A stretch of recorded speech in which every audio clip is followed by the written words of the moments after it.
Hello everyone, আসসালামু আলাইকুম। কেমন আছেন সবাই? আশা করি সবাই খুব ভালো আছেন। আমি আলহামদুলিল্লাহ ভালো আছি। আজকে আমি আপনাদের সাথে আমার খুবই ইমোশনাল একটা বিষয় শেয়ার করব। তো গত কিছুদিন আগে আমি আমাদের বাসায় গিয়েছিলাম, আর আমাদের এইদিকে এইরকম করে বক্সে করে আইসক্রিম বিক্রি করে। তো আমার সব কাজিনরা আর আমার বোনেরা মিলে বায়না ধরছিল যে আমাকে আইসক্রিম কিনে দেওয়ার জন্য। আমি আইসক্রিমগুলো বক্স থেকে হাতে নেওয়ার সাথে সাথে আমার কাজিনরা আমার হাত থেকে নিয়ে নিয়েছিল। আমি আইসক্রিমগুলো গুনা শেষ করার আগেই কত করে একটা দাঁড়াও।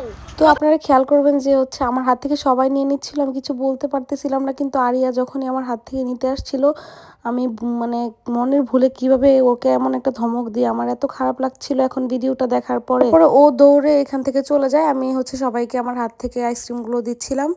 আর একটু পরেই দেখি ও আবার এখানে চলে আসে। ওর কাছে টিফিনের টাকা থেকে হয়তো 5 টাকা কোথাও থেকে ছিল বেঁচে, ও স্কুল ব্যাগ থেকে ওই টাকাটা এনে এই যে দেখবেন আপনারা, ওই যে হাত দিয়ে টাকাটা সারতেছিল আমাকে, আমি আবার খেয়াল করিনি ওকে। আর এখানে 5 টাকা শর্ট ছিল, তাই আমি ওর হাত থেকে টাকাটা নিয়ে আইসক্রিম ওয়ালাকে দিয়ে দিচ্ছিলাম। ওর হাত থেকে যে টাকাটা নিয়ে তখন দিয়েছি, আবার ওকে যে এতক্ষণ আইসক্রিম দিই নাই, সবাইকে দিয়েছি, এগুলো আমার মাথায় ছিল না। কিন্তু আইসক্রিম কিন্তু আমি ওদের জন্যই কিনেছিলাম। আমি যে আইসক্রিমটা আরিয়াকে তখন দিই নাই, ওকে ধমক দিয়েছি। আর ও যে আবার রুম থেকে যে 5 টাকা নিয়ে আমার হাতে দিয়েছে, এই ক্লিপটা দেখার পর আমার খুবই খারাপ লাগতেছিল। এই ঘটনাটা হয়তো আরিয়াও ভুলে গিয়েছে, কিন্তু আমার মাথা থেকে সরতেছেই নাই যে আরিয়া আমার দিকে 5 টাকা ধরে আছে।